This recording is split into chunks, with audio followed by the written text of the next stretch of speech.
അസ്സലാമു അലൈക്കും വറഹ്മത്തുള്ളാഹി വബറകാതുഹു. ബിസ്മില്ലാഹ് വൽഹംദുലില്ലാഹ് വസ്സലാത്തു വസ്സലാമു അലാ അഷ്റഫി റസൂലില്ലാഹ് വഅലാ ആലിഹി വസഹ്ബിഹി അജ്മഈൻ അമ്മാ ബഅദ്. എൻ്റെ ഏറ്റവും സ്നേഹം നിറഞ്ഞ ശ്രോതാക്കളെ, അല്ലാഹു സുബ്ഹാനഹു വ തആല നമ്മെ എല്ലാവരെയും അവൻ്റെ ജന്നാത്തുൽ ഫിർദൗസിൽ ഒരുമിച്ച് കൂട്ടി അനുഗ്രഹിക്കട്ടെ. നമ്മിൽ നിന്ന് സംഭവിച്ചു പോകുന്ന തെറ്റുകുറ്റങ്ങളൊക്കെ അല്ലാഹു പുറത്ത് മാഫാക്കി നൽകട്ടെ. പ്രിയപ്പെട്ടവരെ, നമ്മൾ ഇന്ന് ചർച്ച ചെയ്യാൻ പോകുന്നത് മുടി എങ്ങനെ നാം വാർന്നൊതുക്കി സൂക്ഷിക്കണം, അതിന്റെ ഇസ്ലാമികമായിട്ടുള്ള മാനദണ്ഡങ്ങൾ, സുന്നത്തായ രീതി, അതുപോലെ തന്നെ ആണാണെങ്കിലും പെണ്ണാണെങ്കിലും മുടി എങ്ങനെ വെട്ടണം, എങ്ങനെ വെട്ടി സൂക്ഷിക്കണം, എങ്ങനെ അത് ഒതുക്കി സൂക്ഷിക്കണം, എങ്ങനെ അത് വളർത്തണം, അതുമായി ബന്ധപ്പെട്ട ഇസ്ലാമികമായ വീക്ഷണങ്ങളാണ് നമ്മൾ ഇന്ന് ചർച്ച ചെയ്യാൻ പോകുന്നത്. അള്ളാഹു തൗഫീഖ് നൽകി അനുഗ്രഹിക്കട്ടെ.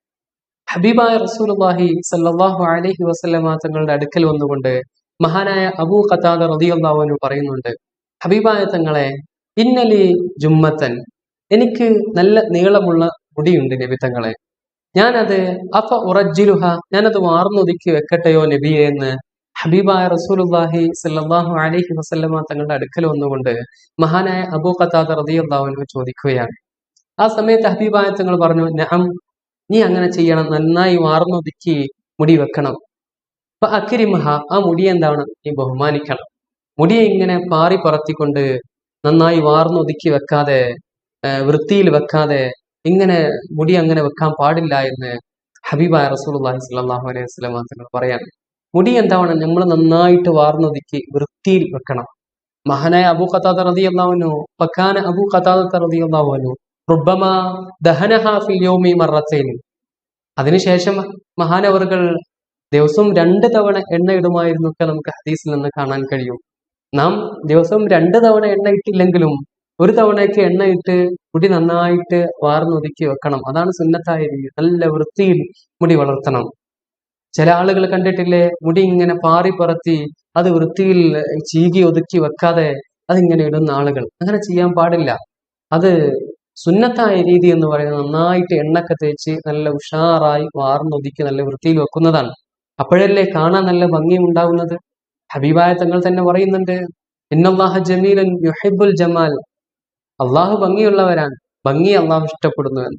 അപ്പോ എപ്പോഴും വൃത്തിയിൽ നല്ല ഭംഗിയിൽ നടക്കുന്നതാണ് അള്ളാഹ്ക്കും ഇഷ്ടം.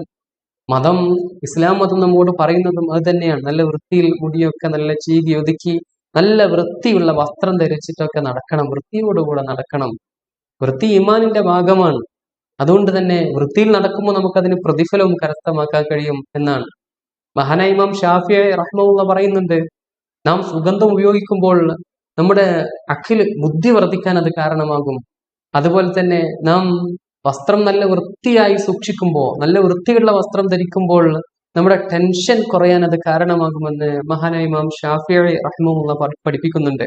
അതുകൊണ്ട് തന്നെ നല്ല വൃത്തിയുള്ള വസ്ത്രം ധരിച്ച് നടക്കണം. അപ്പൊ അതിലൂടെ നമ്മുടെ ടെൻഷൻ കുറയാനൊക്കെ അത് കാരണമാകും. അതുപോലെ തന്നെ സുഗന്ധം ഉപയോഗിക്കുമ്പോൾ നമ്മുടെ ബുദ്ധി കൂടാനും അത് കാരണമാകുമെന്നാണ്. ഇതൊക്കെ സുന്നത്തായ രീതിയാണ്. ഇതിനൊക്കെ നമുക്ക് എന്താവും, പ്രതിഫലവും കിട്ടും. നമ്മൾ നല്ല വൃത്തിയിൽ വസ്ത്രം ധരിച്ച് നടന്നാൽ, മുടിയൊക്കെ നല്ല ചീകി ഒതുക്കി നല്ല വൃത്തിയിൽ സുഗന്ധമൊക്കെ തേച്ച് നടന്നാൽ എന്താവും, അതിനും പ്രതിഫലമുണ്ട് എന്നാണ്. അതിനൊക്കെ നമുക്ക് ഇങ്ങനെ കൂലി കിട്ടിക്കൊണ്ടേയിരിക്കും. അതുപോലെ നമുക്ക് ഭൗതികമായും ആത്മീയമായും ഇതുകൊണ്ടൊക്കെ നേട്ടങ്ങളാണ്. അപ്പൊ ഹബീബായ റസൂലുള്ളാഹി സ്വല്ലല്ലാഹു അലൈഹി വസല്ലം തങ്ങൾ പറയുന്ന ഇതാണ്, മുടി എന്താവണം, നന്നായിട്ട് ചീകി ഒതുക്കി വൃത്തിയിൽ നമ്മൾ എന്താവണം, മുടി വളർത്തണം എന്നാണ്. അല്ലാതെ നമ്മളിങ്ങനെ സൈഡ് ഇങ്ങനെ ക്രോപ്പ് ചെയ്തുകൊണ്ട് മുകൾ ഭാഗമൊക്കെ നന്നായിട്ട് ഇങ്ങനെ മുടി വളർത്തുന്ന രീതി, അത് പാടില്ല എന്നാണ്. ഹബീബായ റസൂലുള്ളാഹി സ്വല്ലല്ലാഹു അലൈഹി വസല്ലം റഅ സബിയൻ ഖദ് ഹുലിക ബഅദു ശഅരിഹി വതുരിക ബഅദു, ഒരു കുട്ടിയെ കാണുന്നുണ്ട്. ആ കുട്ടി കുറച്ചു ഭാഗം എന്ത് ചെയ്യും, ഹബീബായ തങ്ങൾ കാണുകയാണ് കുട്ടിയെ. ആ കുട്ടി കുറച്ചു ഭാഗം മുടിയുടെ ഇങ്ങനെ ക്രോപ്പ് ചെയ്തിട്ടുണ്ട്, കുറച്ചു ഭാഗം എന്ത് ചെയ്തിട്ടുണ്ട്, വളർത്തിയിട്ടുണ്ട്. കുറച്ചു ഭാഗം വെട്ടിക്കളഞ്ഞു, കുറച്ചു ഭാഗം വളർത്തി. ഫനഹ അൻ ദാലിക, അങ്ങനെ വെട്ടൽ നബി തങ്ങൾ എന്ത് ചെയ്തു, ചെയ്യാൻ പാടില്ല എന്ന് പറഞ്ഞു. എന്നിട്ട് വഖാൽ, നബി തങ്ങൾ പറഞ്ഞു, ഉഹ്ലികൂ കുല്ലഹു ഔ ഉത്റുകൂ കുല്ലഹു, ഒന്നെങ്കിൽ എന്ത് ചെയ്യാ, പൂർണ്ണമായിട്ട് വെട്ടിക്കളയാ, അല്ലെങ്കിൽ എന്ത് ചെയ്യാ, അത് വെട്ടാതെ നന്നായിട്ട് വളർത്തുക. അങ്ങനെയാണ് വേണ്ടത്. ഇതിന്റെ രക്ഷിതാക്കൾ പോലും ഇങ്ങനെ മോഡേൺ ആയി വെട്ടുന്നതിനെ സപ്പോർട്ട് ചെയ്യുന്ന ഒരു കാലഘട്ടമാണ്. കുട്ടി ബാർബർ ഷാപ്പിലേക്ക് മുടി വെട്ടാൻ വന്നാൽ ആ മുടി വെട്ടുന്ന ആളോട് രക്ഷിതാവ് വിളിച്ചു പറയാൻ, കുട്ടിക്ക് മോഡലായിട്ട് വെട്ടി കൊടുക്കണമെന്ന്. ഹബീബായ റസൂലുള്ളാഹി സ്വല്ലല്ലാഹു അലൈഹി വസല്ലം തങ്ങൾ പറയുന്നുണ്ട്, കുല്ലു മൗലൂദിൻ യൂലദു അലൽ ഫിത്ര എല്ലാ കുട്ടികളും ജനിക്കുന്നത് ഒരു ശുദ്ധ പ്രകൃതത്തിന്റെ മേലിലാണ്. അവർ ശുദ്ധ പ്രകൃതത്തിലാണ്, നിഷ്കളങ്കരായിട്ടാണ്. അവരുടെ മാതാപിതാക്കളാണ് അവരെ മോശമായ രീതിയിലൂടെ നടത്തിക്കൊണ്ടുപോകുന്നതെന്ന് ഹബീബായ തങ്ങൾ പഠിപ്പിക്കുന്നുണ്ട്. അപ്പോൾ മാതാപിതാക്കൾ കുട്ടികളെ നല്ല രീതിയിൽ മുടി വെട്ടിക്കണം. അത് പ്രത്യേകം ശ്രദ്ധിക്കണം നമ്മൾ. ഹബീബായ റസൂലുള്ളാഹി സ്വല്ലല്ലാഹു അലൈഹി വസല്ലം തങ്ങൾ ചെയ്യാൻ പാടില്ല എന്ന് പറഞ്ഞ ആ രീതി നമ്മളെ മക്കളും അങ്ങനെ ചെയ്യാൻ പാടില്ല. അത് രക്ഷിതാക്കൾ പ്രത്യേകം ശ്രദ്ധിക്കണം. അള്ളാഹു തൗഫീഖ് നൽകി അനുഗ്രഹിക്കട്ടെ. അതുപോലെ തന്നെ ഹബീബായ റസൂലുള്ളാഹി സ്വല്ലല്ലാഹു അലൈഹി വസല്ലം തങ്ങൾ എങ്ങനെയാണ് മുടി വെട്ടിയിരുന്നത്? മുടി എങ്ങനെയാണ് ഹബീബായ തങ്ങൾ വളർത്തിയിരുന്നത്? നബിത്തങ്ങളുടെ മുടി പൂർണ്ണമായി ചുരുണ്ടതോ എന്നാൽ നന്നായിട്ട് നിവർന്നതോ ആയിരുന്നില്ല എന്ന് നമുക്ക് ഹദീസിന്റെ ഗ്രന്ഥങ്ങളിൽ നിന്ന് കാണാൻ സാധിക്കും. ഹബീബായ തങ്ങൾ മുടി വളർത്തിയിരുന്നത് ചെവിക്കുറ്റിക്ക് താഴെയായിട്ട്, എന്നാൽ തോളിലേക്ക് എത്താത്ത രീതിയിലാണ് ഹബീബായ തങ്ങൾ മുടി വളർത്തിയിരുന്നതെന്ന് നമുക്ക് ഹദീസുകളിൽ നിന്ന് കാണാൻ സാധിക്കും. അതുകൊണ്ട് തന്നെ അങ്ങനെ വളർത്തുക സുന്നത്തായ രീതിയാണ്. അല്ലെങ്കിൽ എന്ത് ചെയ്യുക, നന്നായിട്ട് ഒപ്പം എല്ലാം ചെറുതായിട്ട് വെട്ടി നല്ല വൃത്തിയിൽ വെട്ടി ഒതുക്കി വെക്കുക മുടി. അത് പ്രത്യേകം ശ്രദ്ധിക്കണം. ആ ഇസ്ലാമികമായിട്ടുള്ള ആ രീതി എന്ത് ചെയ്യണം, മുടി വെട്ടുന്നതിനും നമ്മൾ പാലിക്കണം. അല്ലാഹു തൗഫീഖ് നൽകി അനുഗ്രഹിക്കട്ടെ. അതുപോലെ ഇനി സ്ത്രീകളുടെ മുടി, അതിനെ കുറിച്ചിട്ട് ഇസ്ലാം പറയുന്നത് എന്താണ്? സ്ത്രീകൾ മുടി ഇങ്ങനെ നന്നായിട്ട് വെട്ടിക്കളയുന്നത്, അത് ഹബീബായ റസൂലുള്ളാഹി സ്വല്ലല്ലാഹു അലൈഹി വസല്ലം തങ്ങൾ അതിനെ നിരുത്സാഹപ്പെടുത്തിയിട്ടുണ്ട്. അങ്ങനെ ചെയ്യാൻ പാടില്ല എന്ന് പറഞ്ഞിട്ടുണ്ട്. ഇങ്ങനെ ആണുങ്ങളെ പോലെ ഇങ്ങനെ നന്നായിട്ട് മുടി വെട്ടുന്ന ആളുകൾ അങ്ങനെ ചെയ്യാൻ പാടില്ല എന്ന് നിരുത്സാഹപ്പെടുത്തിയിട്ടുണ്ട്. അതുപോലെ തന്നെ ഇനി വല്ല അസുഖമോ വല്ല പ്രയാസമോ ഒക്കെ ഉണ്ടെങ്കിൽ അങ്ങനെ ചെയ്യാം. അതുകൊണ്ട് വിരോധം ഇല്ല, കുഴപ്പമില്ല. പക്ഷെ വെറുതെ ഇങ്ങനെ മുടി വെട്ടി കളയുന്നത് അത് നല്ലതല്ല. സ്ത്രീകൾ അത് പ്രത്യേകം ശ്രദ്ധിക്കുക. അപ്പോ ശരീരവും വസ്ത്രവും ഒക്കെ എന്ത് ചെയ്യണം, നമ്മൾ വൃത്തിയായിട്ട് സൂക്ഷിക്കണം. മുടിയും നല്ല വൃത്തിയായിട്ട് വാർന്നൊതുക്കി വൃത്തിയിൽ വെട്ടി നടക്കുന്നതാണ് അതിന്റെ സുന്നത്തായ രീതി. അതിന് പ്രത്യേകം പ്രതിഫലമുണ്ട്.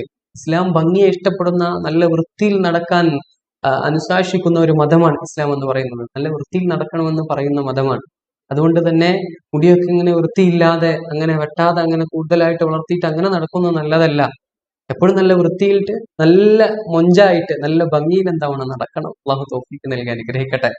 അള്ളാഹു സുബ്ഹാനഹു വ തആല നമ്മെ എല്ലാവരെയും അവൻ ജന്നാത്തുൽ ഫിർദൗസിൽ ഒരുമിച്ച് കൂട്ടി അനുഗ്രഹിക്കട്ടെ. ഇൻഷാ അല്ലാഹ് ഞാൻ അവസാനിപ്പിക്കുകയാണ്. അപ്പോ ഈ രീതിയിലൊക്കെ എന്ത് ചെയ്യുക, സുന്നത്തായ രീതിയൊക്കെ നമ്മുടെ ജീവിതത്തിൽ അവലംബിക്കുക. അള്ളാഹു തൗഫീഖ് നൽകട്ടെ. അള്ളാഹു സുബ്ഹാനഹു വ തആല നമ്മൾ പറഞ്ഞതും കേട്ടതുമായ കാര്യങ്ങളൊക്കെ സ്വാലിഹായ അമലായി സ്വീകരിക്കട്ടെ. അള്ളാഹു നമ്മെ എല്ലാവരെയും അവന്റെ ജന്നാത്തുൽ ഫിർദൗസിൽ ഒരുമിച്ച് കൂട്ടി അനുഗ്രഹിക്കട്ടെ. നമ്മിൽ നിന്ന് സംഭവിച്ച തെറ്റുകുറ്റങ്ങളൊക്കെ അള്ളാഹു പുറത്തു മാഫാക്കി നൽകട്ടെ. അള്ളാഹു റഹ്മാനെ, അള്ളാഹു ഒരുപാട് പേര് ദുആ കൊണ്ട് വസീയത്ത് ചെയ്തിട്ടുണ്ട്. അള്ളാഹു അവരുടെ ഹലാലായ മുറാദുകൾ നീ ഹാസിലാക്കി നൽകണേ. അള്ളാഹ് രോഗം കൊണ്ട് കഷ്ടപ്പെടുന്നവരെ, പ്രയാസപ്പെടുന്നവരെ അള്ളാഹു നീ പരിപൂർണ്ണ ശിഫ നീ നൽകണേ. അള്ളാഹ് ആജിലായ കാമിലായ പൂർണ്ണമായ ശിഫ നീ നൽകണേ. അള്ളാഹുവേ പലവിധ പ്രയാസങ്ങൾ കൊണ്ട് ബുദ്ധിമുട്ടുന്നവരുണ്ട്. അള്ളാഹുവെ നീ എല്ലാ പ്രയാസങ്ങളും ബുദ്ധിമുട്ടും നീ മാറ്റി നൽകണേ. അള്ളാഹുവെ റഹ്മാനെ, അള്ളാഹുവെ ഞങ്ങളുടെ വീടുകൾ നിന്റെ റഹ്മത്തിന്റെ വലായിക്ക് തിറങ്ങുന്ന വീടുകളാക്കണേ. അള്ളാഹ് ഞങ്ങൾക്ക് നല്ല ഓർമ്മശക്തിയും ബുദ്ധിയും നൽകണേ. അള്ളാഹ് ഞങ്ങളുടെ ജോലികൾ നീ ബർക്കത്ത് ചെയ്യണേ. അള്ളാഹ് ഞങ്ങളുടെ വരുമാന മാർഗങ്ങൾ നീ അഭിവൃദ്ധി നൽകണേ. അള്ളാഹ് ഞങ്ങളുടെ ഹലാലായ മുറാദുകൾ നീ ഹാസിലാക്കി നൽകണേ. അള്ളാഹുവെ ഞങ്ങൾ പറഞ്ഞതും പറയാത്തതുമായിട്ട് ഒരുപാട് കാര്യങ്ങളുണ്ട്, നീ സ്വീകരിക്കണേ. അള്ളാഹുവെ നീ ഹാസിലാക്കണേ. റഹ്മാനെ, അള്ളാഹുവെ ഞങ്ങൾക്ക് നിന്റെ സ്വർഗം നൽകണേ. ആമീൻ ആമീൻ യാ റബ്ബൽ ആലമീൻ. ഇൻഷാ അല്ലാഹ് ഞാൻ അവസാനിപ്പിക്കാൻ എല്ലാവരും എനിക്ക് വേണ്ടി ദുആ ചെയ്യണമെന്ന വസിയത്തോടെ അൽഹംദുലില്ലാഹി റബ്ബിൽ ആലമീൻ. അസ്സലാമു അലൈക്കും വറഹ്മത്തുള്ളാഹി വബറകാതുഹു.